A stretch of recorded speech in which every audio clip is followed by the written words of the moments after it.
Hello everybody, welcome to my next side Let's Play. It is Medieval. I love this game. This is a game I played billions of times. Well, here's a little history I won't talk during. In a time long ago, there lived in the kingdom of Gallomere a sorcerer named Zarok. This arrogant, pitiless man hated his fellow citizens for their simple and peaceful ways. So he raised an army of demons and set out to take the realm for his own. The king's champion, Sir Daniel Fortescue, led the militia into battle against this unholy horde. Songs are still sung of how he spearheaded the charge deep into the accursed multitude, how demons fell before him like wheat before the scythe, and how at last, though mortally wounded, he destroyed the sorcerer utterly. Fortescue went down in history that day as the hero of Gallomere, and a time of peace began, which was to last for 100 years. And then the sorcerer returned. Well, there you have it. But yeah, I grew up playing this game all the time. Oh wait, we get another cutscene. That's right.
You gotta love those PlayStation 1 graphics. There's something special about them.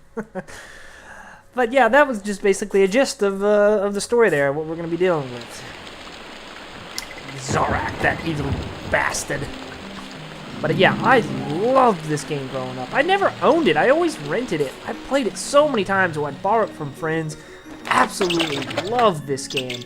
I played the second one. Didn't like it as much as I like this one, but it's still a good game. This one just has a certain charm to it. It's pretty random. They put them in, PlayStation All-Stars, which, I mean, that's cool and all, but I mean, really? Daniel Fortescue? Hold on, let me make sure I still got a memory card. I did.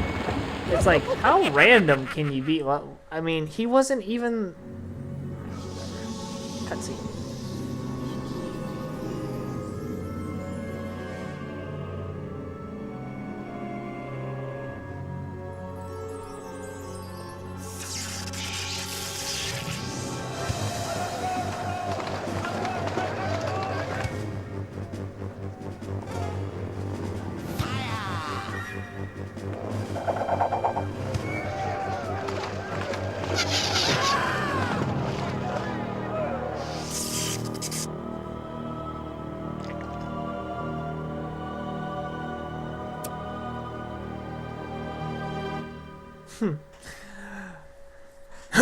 So we're playing as Sir Daniel Fortescue. Get some dialogue here. It has risen again, Sir Daniel Fortescue. See? The hero of Gallowmere who fell at the first charge.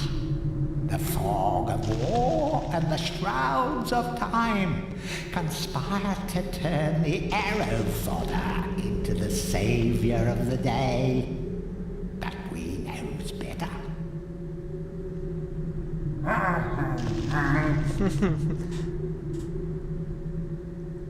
Let it alone. Fate has given it a second chance. A chance to forget the ignoble truth.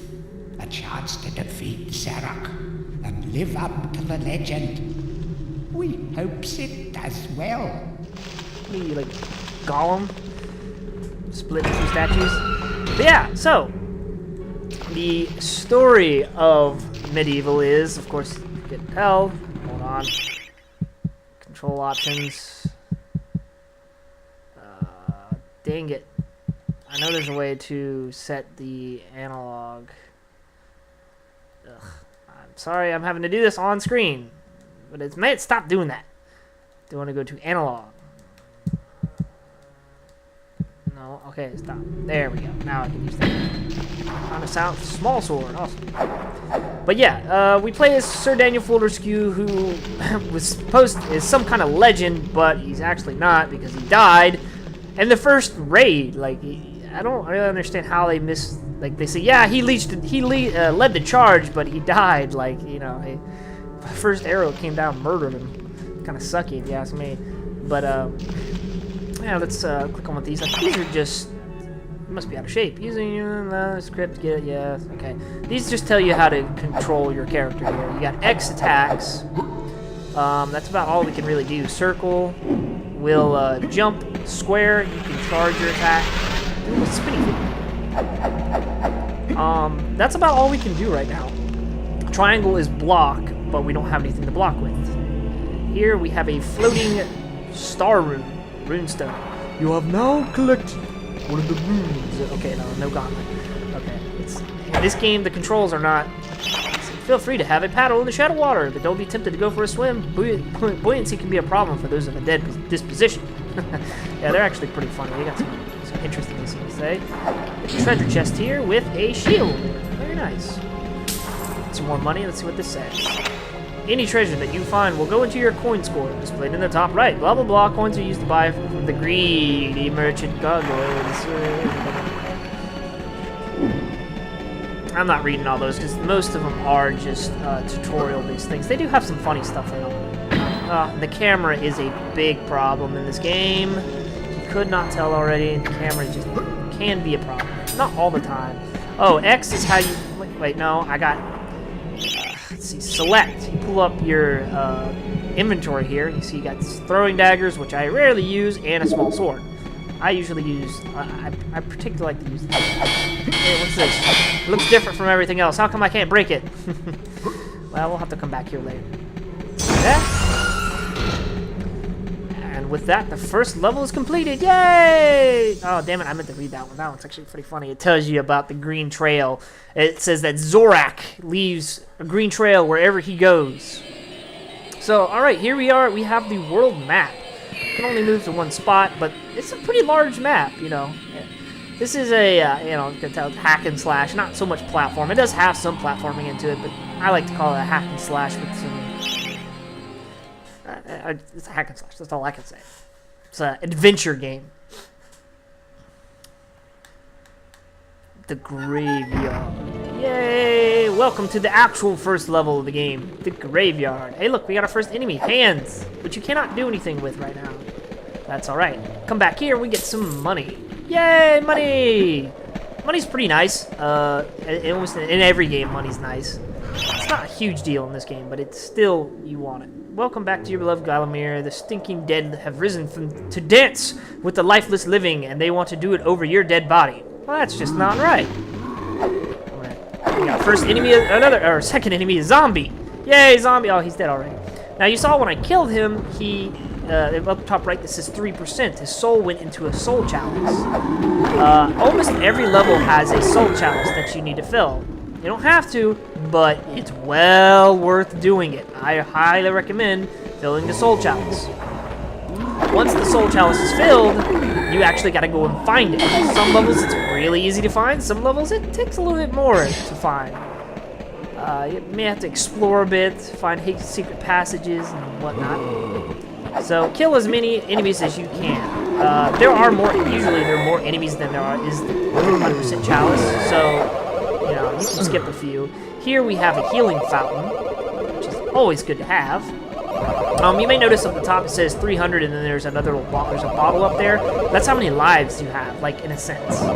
You can run out of health for every one of those. I think you get an extra 300 health. So, and if you come to a fountain, you can refill one of those bottles, which is really nice. Hey, die! Ah, the controls are so finicky. Dude. Me and my friend Kevin, we always say, these guys are always saying, Mountain Dew.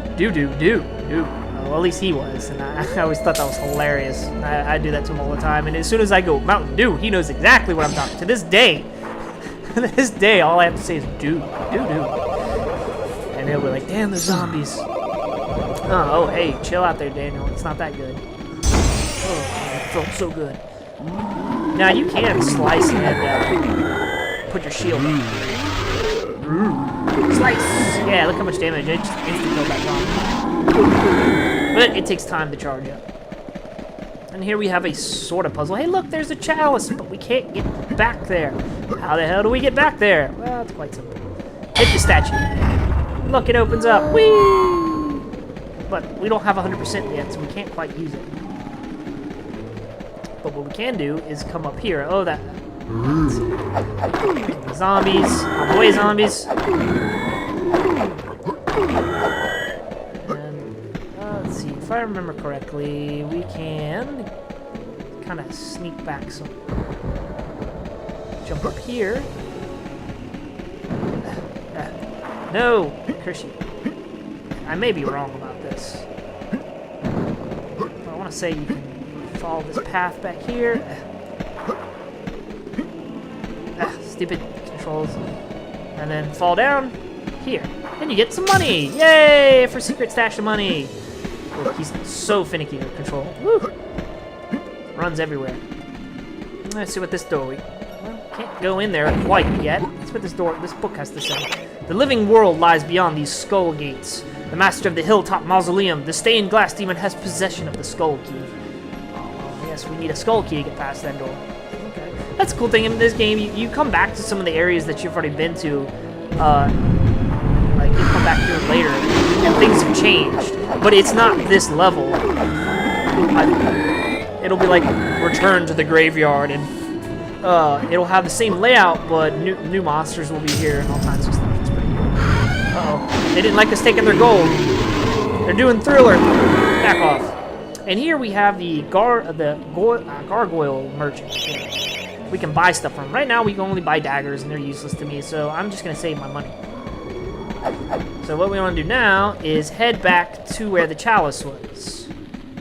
Since we got 100%, we can collect it. Yay! Let's go ahead and collect that. That'd be nice.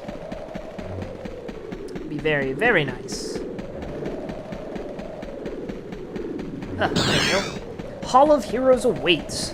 Yeah, so we get a special little bonus if we get the chalice to 100% and collect it. And like I said, the bonuses are super worthwhile. I highly recommend doing it. Alright, we're almost through this level today. Just kill a couple zombies. Whee, I don't have to do this, but I like to. Whee, die. Oh, look, money and a healing fountain. That's always good.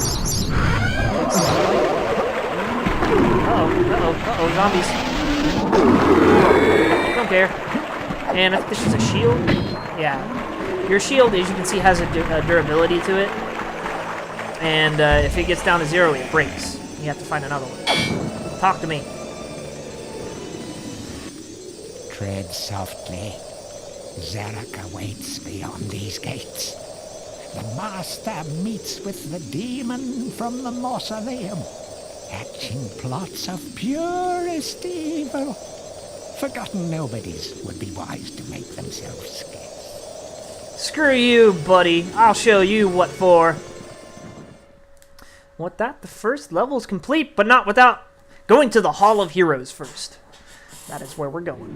I swear, one of these days I'm going to get in a chair where it'll squeak like crazy. Welcome to the Hall of Heroes, where the bravest warriors from history spend eternity, feasting, singing, and arm wrestling. If they think you're worthy enough, you may be able to persuade them to give you a new weapon. Oh, really? That'd be nice.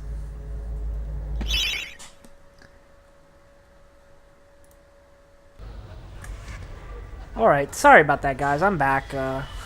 It's actually later in the day from when I was recording. I had to go to work. But you don't care about that. You may notice at the top there, I actually have two more. I have one extra health meter. That's because I forgot to grab one of the hidden vials in the first level, which I'll show where it's at so you guys can get it.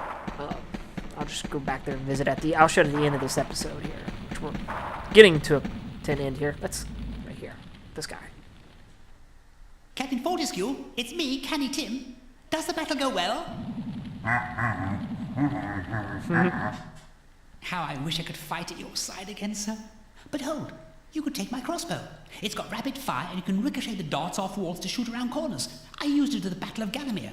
After you were slain, I shot Zarok's champion, Lord Kardok. A clean kill through the eye at some 1,000 yards. No, I've never actually hit no. I don't know what that does. Not that there's anything clever about shooting someone in the eye, sir. How does anybody... Oh, goodbye, sir. How does anybody understand what the hell he's saying? He has no jaw. But here we get the crossbow. That's actually a pretty good item for ranged, like later if you want to deal with certain enemies. I don't use it too terribly much, but it's there if you want it. To pay homage to the heroes, stand in front of their designated statues and await spiritual guidance. Yeah, so basically, every time you get a chalice, one of these statues will light up, and you can come in and talk to somebody, and they'll give you. Oh, wait a minute. What is this? What is that? What does that look like? That's us. But our statue's invisible. Bull crap. But yeah, every time you get the chalice, you come to the Hall of Heroes, and they give you something. Sometimes it's a weapon, sometimes it's a shield, sometimes it's health, what have you. But it's always worth doing it. And I recommend doing it. It's not like, one thing you got to keep in mind is it's not like a particular level's chalice will get you something. It's for every chalice, you know, the first chalice you get that crossbow, you always get, no matter what level you got it from. The second level you always get something, and then so on and so on. So it's not like, oh, this level I really want to get the chalice on. No, it's every level you want to get the chalice on. Yep, I'm going to save my game here, and I'm going to end the episode here. So this is ZaneFate500 saying, hope you guys have a good one. Take care. What's up, guys? Alright, so we're back here in the graveyard, and up there on the cliff is where you find your extra vial, which I think I did a poor job of explaining what they do. The vials are like full heart containers from Legend of Zelda, so think of it that way. In the middle there where I got that small bag of coins was where the life vial would be, but since I already got it, let's replace it with money.